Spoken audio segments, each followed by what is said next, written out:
అబ్బో ఇక్కడ కేజీ చీరలు కొంటే అర కేజీ చీరలు ఫ్రీ అంట. మంగళ్య షాపింగ్ మాల్, కేజీల్లో సేల్, టన్నుల్లో ఆనందం. బండి సంజయ్, ఈటెల రాజేందర్ రాజీపై బీజేపీ ఎమ్మెల్యే రాజాసింగ్ సంచలన కామెంట్స్ చేశారు. వారిద్దరూ కలిస్తే తెలంగాణలో రాజ్యం వచ్చేస్తుందా అని కామెంట్ చేశారు. కార్యకర్తల గుండె మండుతోందంటూ చెప్పారు. కొందరు ఈగోల వల్ల జరుగుతున్న నష్టాన్ని ఢిల్లీకి చేర్చాలంటూ చెప్పారు. బూత్ క్యాడర్ను పట్టించుకోకుండా మేయర్ స్థానాలు గెలుస్తామనడం పగటి కలలే అన్నారు రాజాసింగ్. మా బండి సంజయ్ గారు, అదేవిధంగా మా ఈటెల గారు ఒక ప్లేస్ లో కూర్చొని పెట్టి వాళ్ళకి కాంప్రమైజ్ చేపిస్తున్నారు. అభయ్ పాటిల్ గారు, ఇంకా మా డాక్టర్ లక్ష్మణ్ గారు, అందరు కూడా వీళ్ళందరూ ఒకటైతేనే తెలంగాణలో భారతీయ జనతా పార్టీని ఇంకా మనం స్ట్రాంగ్ చేయొచ్చు. ఆ ఒక మంచి ఆలోచనతోని అందరు కూర్చున్నారు, మంచిదే. కానీ ఆ ఇద్దరు వ్యక్తులు ఒక్కటైతే తెలంగాణలో మన బీజేపీ గవర్నమెంట్ వస్తుందా నేను అడుగుతున్నా. ఈ ఇద్దరు ఒక్కటే ఉన్నారు, ఇద్దరు ఒకటే ఉన్నారు. ఓకే, కొద్దిగా మనసులో కొన్ని క్వశ్చన్లు ఉండొచ్చు, కొన్ని బాధలు ఉండొచ్చు, ఒక్కటైనా చాలా మంచిది. కానీ ఇవాళ భారతీయ జనతా పార్టీలో చాలా మంది సీనియర్లు, అధికారులు, సీనియర్ కార్యకర్తలు చాలా మంది ఉన్నారు. వాళ్ళ పరిస్థితి ఏంది వాళ్ళ పరిస్థితి? ఇవాళ ఎంతో మంది గతంలో మున్సిపల్ ఎలక్షన్ జరిగిన చాలా వరకు కార్పొరేటర్ గెలిచినారు. అసలు ఆ కార్పొరేటర్ ఎట్లా ఉన్నారు, ఏంది మీ డివిజన్ పరిస్థితి ఏంది, ఎస్ఆర్ ఏ విధంగా జరుగుతుంది చూస్తున్నారా? నో. బూత్ కార్యకర్తల పరిస్థితి ఏంది అడుగుతున్నారా? నో. నెక్స్ట్ మున్సిపల్ ఎలక్షన్ వస్తున్నాయి, 3 మేయర్ అవుతారంట.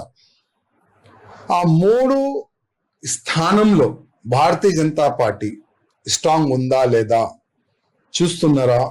నో. మీడియాలో కానీ, మీటింగ్లో కానీ, పేపర్లో కానీ మేము చాలా స్ట్రాంగ్ ఉన్నాం, 3 మేయర్ సీట్ గెలుస్తాం అని స్టేట్మెంట్లు అయితే బాగా వస్తున్నాయి. 3 కాదు, ఒక్కటి కూడా కాదు, ఆ ఒక్కటి మేయర్ సీట్లో సగం గెలిచి చూపెట్టండి అంటే ఈ విధంగా పని తీరు చూస్తే నాకైతే కనబడుతుంది. రామచంద్రరావు గారు భారతీయ జనతా పార్టీకి అధ్యక్ష అయి కూడా దాదాపు సంవత్సరం అవుతుంది. కానీ రామచంద్రరావు గారికి కొంతమంది ఆ అధ్యక్ష పదవిలో రావద్దు, కాంపిటీషన్ లో మా రామచంద్రరావు గారికి కూర్చొని పెట్టినారు. ఆయన ఎంత బాధలు ఉన్నారో అది మాకు తెలుసు. ఎందుకంటే చేతులు కట్టి ప్రెసిడెంట్ పని చేయంటే ఏ ప్రెసిడెంట్ కూడా పని చేయలేడు. ఒకటే ఒక వ్యక్తి మేము చెప్పినట్టే రామచంద్రరావు గారు పని చేయాలి అని ఆయన పైన ఒత్తిడి చేస్తే రామచంద్రరావు గారు ఎట్లా పనిచేస్తారు? రామచంద్రరావు గారు వచ్చే మున్సిపల్ కార్పొరేషన్ ఎలక్షన్, ఆ కార్పొరేషన్ ఎన్నికల్లో చాలా వరకు సీట్లు గెలుస్తే మీకు పేరు వస్తుంది. ఒకవేళ ఇప్పుడున్న కార్పొరేటర్లో సగం వస్తే అది మొత్తం మీ పైననే రాలేస్తారు. అది మీరు చూసుకోండి. అందుకోసం కేంద్ర అధికారులకి మీరు డైరెక్ట్ మాట్లాడి, మీరు చేతు కట్టేసినారు కదా వీళ్ళు, ఆ వ్యక్తుల గురించి మీరు డైరెక్ట్ గా కేంద్ర అధికారులకు చెప్పండి. మీరు ఫ్రీ హ్యాండ్ గా తెలంగాణలో వచ్చే మున్సిపల్ ఎన్నికల్లో మీరు పని చేస్తేనే మంచి రిజల్ట్ వస్తుంది.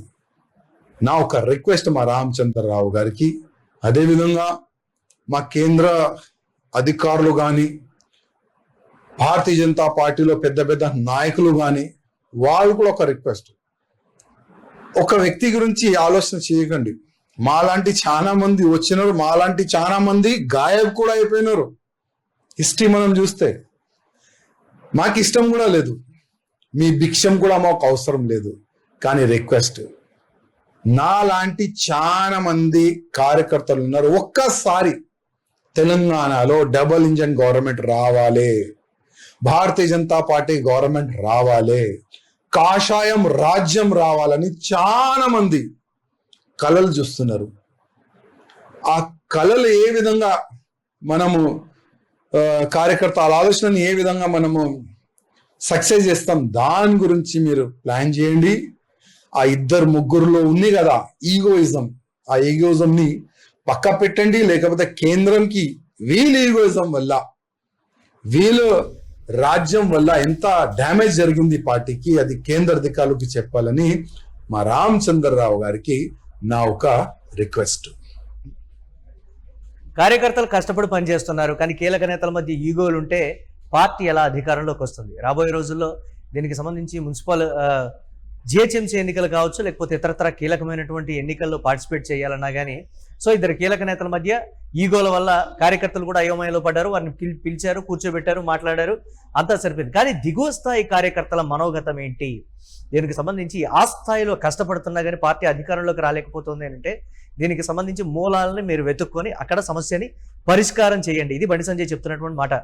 రాష్ట్రంలో జరుగుతున్నటువంటి నష్టాన్ని ఢిల్లీకి చేరవేయాలి, ఢిల్లీ స్థాయిలో మనం చెప్పాలి అనేటువంటి వాడు కూడా చెప్తున్నారు. రామచంద్రరావు ఏదైతే తెలంగాణ బీజేపీ శాఖ అధ్యక్షుడు ఉన్నారో వారికి కీలకంగా వినిపిస్తున్నది ఏంటంటే ప్రధానంగా ఢిల్లీకి వెళ్ళినప్పుడు రాష్ట్రంలో ఉన్నటువంటి ప్రతి పరిస్థితిని కూడా మీరు క్లియర్ కట్ గా చెప్పండి.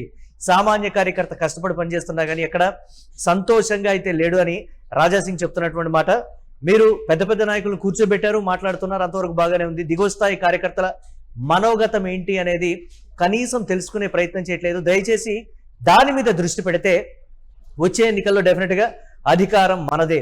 కానీ ముందుగానే మనం అధికారం చేపడుతున్నాం, లేకపోతే దీనికి సంబంధించి ఇంకా ప్రతిష్టాత్మకంగా ముందుకు వెళ్తున్నాం అనగానే సరికాదు.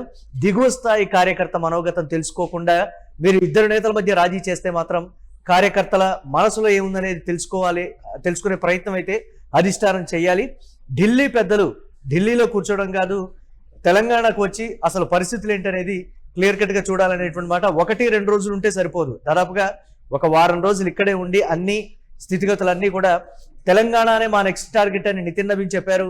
కానీ ఆ స్థాయిలో దిగువ స్థాయిలో క్యాడర్ మాత్రం సంతృప్తిగా లేరు పనిచేయడానికి అనేటువంటి మాట కూడా చెప్తున్నారు. చూడాలి రాజాసింగ్ కామెంట్స్ ని ఏ స్థాయిలో అధిష్టానం సీరియస్ గా తీసుకుంటుందనేది.